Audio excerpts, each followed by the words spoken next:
everyone, and welcome to the Sedona International Film Festival. I'm Carol Kahn, and we're coming here live from the Sedona Rouge Hotel. And with me today, we have two filmmakers from the film Prodigy, Brian Vidal and Chris Haughey. Alex Haughey, sorry. I'm like trying to get it right. I'm worried about the last name. Alex, yeah, the last name was, remember to pronounce it Haughey. You got that part. I did. Thank you so much for joining us. You're welcome. And tell me a little bit about your film. Well, Prodigy, it's a psychological thriller, and it's sort of the story of a psychologist who's brought into this military compound in order to evaluate their most dangerous patient. And when he gets there, he discovers that this patient he's supposed to evaluate is a 9-year-old girl who's kind of equal parts genius and sort of sociopath. And so as the story progresses, he is trying to figure out how deep her evil goes and peel back the layers of sort of what makes her tick and sort of how dangerous she can be. Now, how did the whole entire idea for this film come about? Well, originally I came up with the idea as part of a competition for the screenwriting blog that I follow, and it ended up winning the logline contest, and it was something I just sort of stuck in my back pocket, something I always thought, like, okay, this is an interesting idea, but Alex and I had worked together ever since we met at USC, and basically the idea, we came together, we decided we wanted to work on a feature, and then we started tossing out ideas. We had worked on a lot of small projects, and they were all projects where I like to say we kind of learned to really make something out of nothing, and we got really good at taking shoestring budgets and making something out of them that people were always kind of turning their heads and saying, like, whoa, that was better than I thought it was going to be. And so we figured we should really apply this to a bigger canvas, and that's why we both always wanted to work in features. And so when we started talking about the idea, we wanted to do something that we could do within our means and make really good. And so when Brian kind of told me this idea, I really latched onto it. We both really kind of connected on it, and it started rolling from there, and it really kind of came out easy after that. We outlined it really quickly, finished the first draft of the script pretty quick. Yeah, it was within a month or two. And just kept working on it more and more until we finally got it to the point where we were ready. Now, this particular thriller involves a young girl, and she is how old? At the time, she was 10. In the movie, she's 9 years old, and so we had originally tried to get someone younger because it's just we felt like someone with sort of that amount of youth, especially in sort of a Hannibal Lecter type role, is really creepy and really sort of intense. And when Savannah came along, she was just perfect, and we loved her, and so we just thought, let's go with her. She's great, and so. It was interesting. We originally wrote the role for a boy, and we had done some auditions, several days worth of auditions with the boys we brought in, and we were feeling okay about a couple, but no one that we were really sold on. And so we sat down and had a discussion and said, there's no reason we couldn't change the script pretty easily and have it be a girl and open that up and widen our net a little bit. And when we did, the first day we opened it up to girls, Savannah submitted, and she sent us this video, and we were both like, holy cow. Yeah, we were blown away immediately. Only somewhat disappointed that girls were way better than the boys. That is so true. So tell me, is there a little bit of a story behind Savannah? Yeah, Savannah, she's actually a local, she's from Sedona originally. Sedonite? Sedona? Sedona? Sedonan, yeah. She'll explain when she comes up, but yeah, she was originally from Sedona, and then I think she moved out to Los Angeles to pursue acting. And yeah, and when we found her, she submitted a tape, I remember, and from the first time we watched it, we were both like, oh wow, this is somebody, like, she submitted on the first day, and we then did some auditions with girls, but we kind of had set the bar kind of high there. Mm-hmm. And when she came in and did an audition for us, I remember we were both kind of like, this first instinct. We were a little worried that we were just kind of jumping at the first person that sent us a good audition tape, but when she came in, she was still so good. And I mean, everyone who, I think the best compliment that we've gotten on the movie thus far from people who aren't like close friends who know a lot about the movie are everyone is, the first thing they say is like, where did you find that girl? And we knew that the movie relies so much on that role and that part that if we didn't find somebody that could do it, we were kind of sunk. Yeah, we were sunk. So I feel like that was sort of the first time we knew that we actually had a movie, was when we found Savannah. It was sort of like oh, we can actually make this. Because we were definitely skeptical that we'd be able to find someone who could carry the weight of the movie young, right. at that age. And so we were really thankful for Sedona, or for Savannah, coming from Sedona. Yeah, obviously. Clearly that's where I was going. Well, I didn't get to see the movie yet, but Okay. I have watched the trailer, and it did remind me of Silence of the Lambs, but with a child, and I'm like, I don't even know if I can watch this. It scared me. Well, yeah, it's good. we have some scary elements in it, but it's much more of a kind of suspenseful, scary, and we really like, and we've definitely played up those kind of horror elements in our marketing and everything. It's just a really striking image to see a young 10-year-old freckle-faced, red-headed girl strapped into a straitjacket, locked onto this chair and kind of really restrained in such a way. And we thought that striking image was something that we could really use as kind of a catalyst and a jumping off point for, the rest of the movie, which is really a lot more about peeling back the layers of what that is and what's going on with this situation and how it came to be so strange and odd.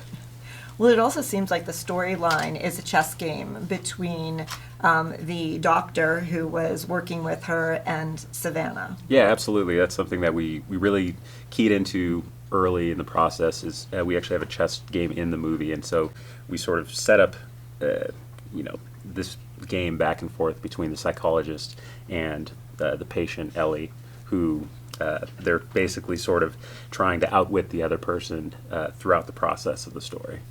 Right, she's trying to kind of run him out of the room, and he's really just trying to get to the bottom of what's actually going on with her. And the chess game is a really good, just analogy that we kind of built the movie around.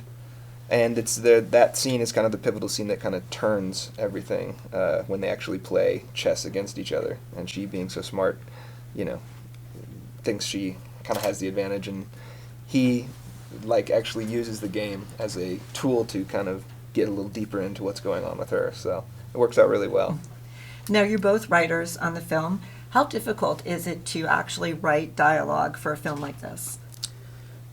It came pretty naturally, I think, especially when working with someone else. You can sort of bounce ideas off each other, and if I write something that's stilted or isn't working, he'll definitely call me out on it, and has many times. Yeah, we both have are both very protective over our own work separately, and so when we come together, it's good. It's actually reassuring because someone was telling us the other day they were worried about us because they heard us bickering about something at one point. But when we bicker, that it always comes out stronger on the other side. And so it was interesting because neither of us had ever written something like this in a collaborative way before. No, for sure. So it was a really good experience because, especially on this movie, because it's broken down into really two kind of sides. And so we were each able to kind of take a side. There's a side where he's in with the girl, and then he comes out and talks to the people that are observing this. And so we were able to each kind of take a side and go off and do something. And then when we put it together, that's when we really started, like Brian was saying, bouncing stuff off of each other and revising together, which was a much easier process than I think sitting and trying to write lines together would have been. It worked out really well. Especially with the bickering, it would have been tough to get through, long, right? 3 pages, let alone a whole script. But the process worked really well. Mm-hmm. Now, this is your first collaboration between the two of you? No, we actually started collaborating. Yeah, our first time ago. Probably year at film school. Yeah. We were actually, neither of us were in the film school at that time. We were we both were just doing part of the stuff, kind of shooting with a handy cam in the backyard. Yeah. And I was an actor in our first collaboration. That's right, you were. Which is just the worst. Which no one will ever see. Yeah, hopefully.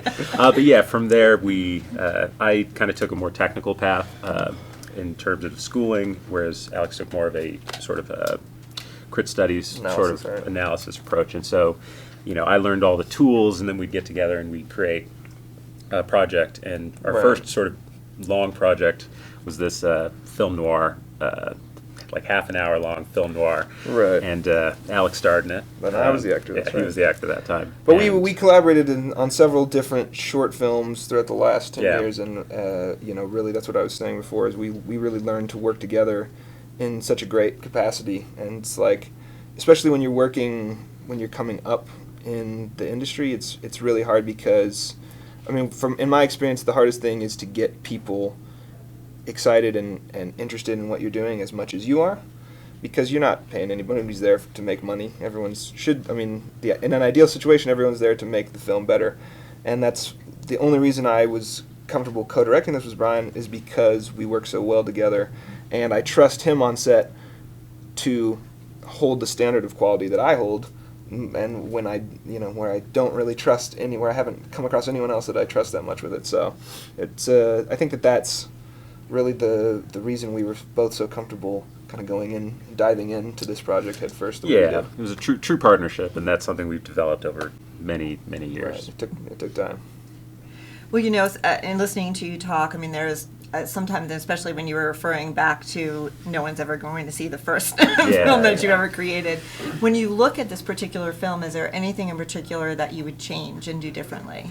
We were discussing that on the way up, and there were a host of things that, looking back, you always can find ways to improve things and tweak things, but I think we're really happy with the way things turned out, and there's nothing really sort of that we regret in terms of making the project. Right. I think there are little things like Right, with the set, and on set, and the budget and crew we had was a little nerve-wracking at times, because we had to wear a lot of hats, and a lot of people had to wear a lot of different hats, and we wouldn't have been able to make the movie if we didn't have such the dedicated crew we had. But it just made things a little nerve-wracking at times, and we were saying that the worst part of the process was when we were done shooting. It had been such a crazy shoot that we were both kind of like had a bad taste in our mouth, and I was like, oh, we've done all this, we're not even going to have the movie we wanted to make. Yeah. It's going to be terrible. And only once we took a week off and then put a rough edit together, we were like, hey, this is pretty much what we set out to do. What we were trying to do. Yeah, so that was a rewarding moment after all the toil and work. Yeah, no, but the reason it came to that was that because we really did prepare as thoroughly as we could. I mean, we spent several months just making lists that we were checking off about, production design, props, wardrobe, art design, everything we kind of had to manage ourselves. So the fact that we put that time in was very rewarding in the end, because it did turn out, we did have the product we set out to have, and it all came when it was all said and done. Well, great. Well, I know that right now I think we want to switch and have Savannah come in and Awesome. talk with her a little bit about the film Prodigy. Absolutely. Great, yeah. Well, why don't you stick You want me here to stay? and- Okay. Yeah. You go. Double team it. Thank you very much. Alex, can we give you one of these? Oh. Didn't have mine.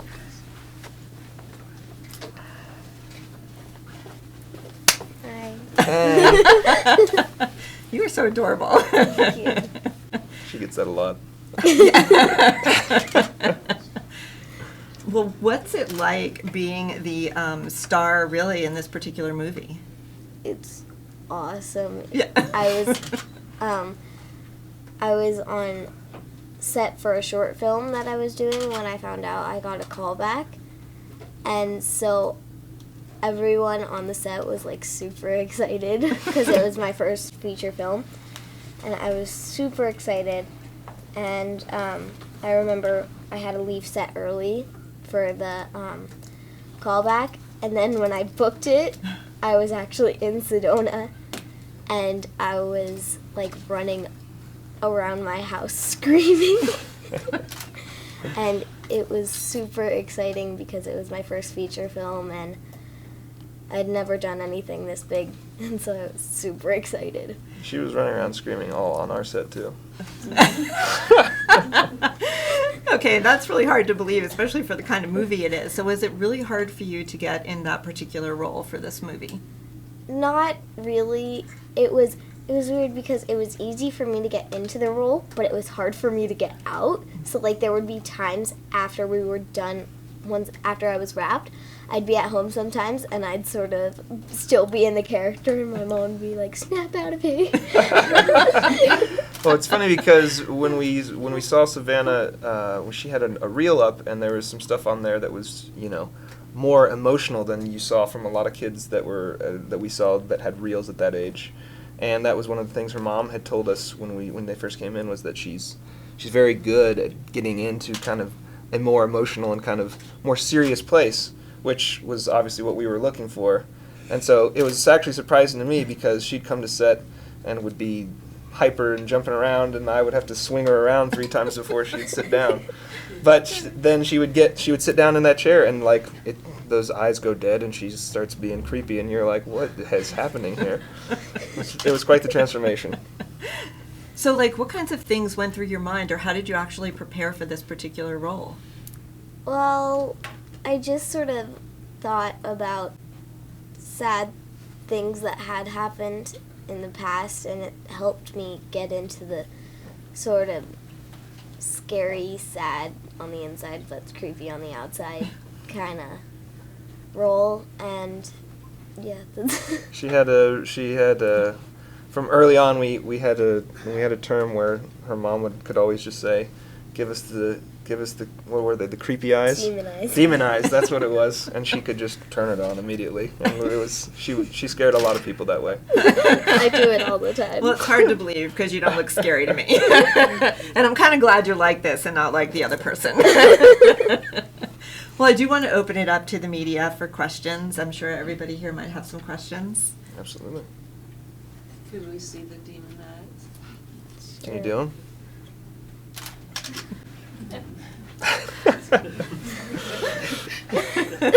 She'll break the camera. Things go flying across the room. Yeah, careful. Yes. Alfred Hitchcock always said that when you cast a movie, that's the point when it goes downhill. From what you said earlier, I get the impression it went in the other direction with Savannah. Did she enrich the film in ways that you never expected when you were writing it? And do you want to repeat, or is No, go ahead. Okay. I mean, absolutely. That was like we were saying earlier. It was paramount for us. That was the first thing we did after the script was done, was to say, okay, we need to find our kid, and we were ready to spend months doing it because we just didn't know if that was something that was going to be easy to find, and obviously it wasn't. And then, so once Savannah came, it was actually kind of a reinvigoration for us, because we had, I think, started to be okay with the idea that, okay, we're not going to get exactly what we wanted out of this. We're just going to kind of have to make something work. And then we saw Savannah's tape, and all of a sudden it was like, holy cow, this is even better than what we wanted. So I think that it kind of gave us an extra boost of confidence that what we had set out to do was actually going to work. Savannah, tell them about when we sat around and watched clips of Anthony Hopkins and Silence of the Lambs. That was a scary time. That was not fun. We were sitting at our dining room table, and he showed me these clips, and I was scared, and so I ran into my room and hid. I couldn't sleep that night. Did it help you think? Yeah, a little bit. It was scary. Were there some big changes that you had to make in the script, transitioning from a male lead to a female? No, not really. I mean, that's why it was kind of an easy choice for us when we made it. I had to go through and change all the he's to hers in the script, which was annoying. But besides that, I mean, once it settled into being a girl, it actually was probably, now it seems like it was the right decision all along, and we were foolish for ever making it a boy. So it really was a much easier process than, for some reason we had it in our head that it should be a boy, but once we had kind of gotten an idea of what was out there, it became clear really quickly and then once we saw the girls' audition tapes, it was like, okay, this should definitely be a girl, because it's going to be better on a lot of different levels, I think. Could you just speak to the element of critical studies in film and how important that is to balance out the camera-driven and then the impact of your film? Yeah, absolutely. We spent a lot of time working on the script. We spent, I think, over a year actually, from the time we had first started outlining to actually having a script that we felt comfortable with. And that's my background is in film analysis and history, and so I watched every movie I can get my hands on that I thought could influence us at all to try and really study. The way I like to do it is I like to study what is good about what works within that genre and the conventions of those kind of things, and also what doesn't work and what pitfalls to avoid. And so I know we spent a lot of time doing that, and we spent a lot of time trying to add layers to the script that were not just the surface level of what was going on. And we studied a lot of film and tried to keep it's a movie with a lot of dialogue, so we wanted to keep the subtlety there within that. That was really important to us. And so the technical stuff is obviously a huge part of it. But we spent, in terms of just sheer man hours, I think we spent a lot more time researching and studying and trying to improve the quality of the narrative and those critical elements of it before we were ever ready to point a camera at anything. It was beautifully shot as well. Thank you so much. Any other questions? Well, Savannah, what's coming up next for you?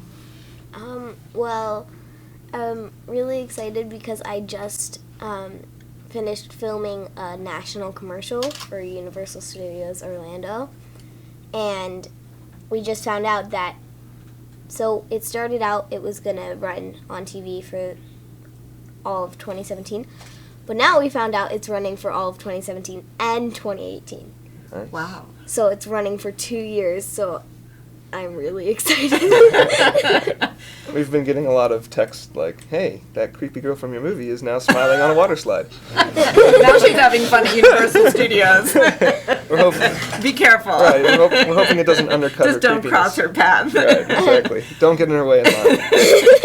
Well, I do want to say, I know you used to live here in Sedona, and Sedona does miss you, even though you've made a home in LA as well. So it's such a pleasure talking with you.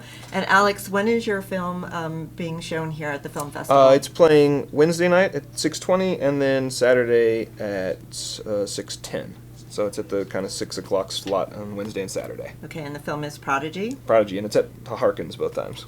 Great, great. Well, it's great to have you, Alex, and Savannah, and also Brian, and I want to thank you both for being here. And we'll be back with more live from the Sedona International Film Festival.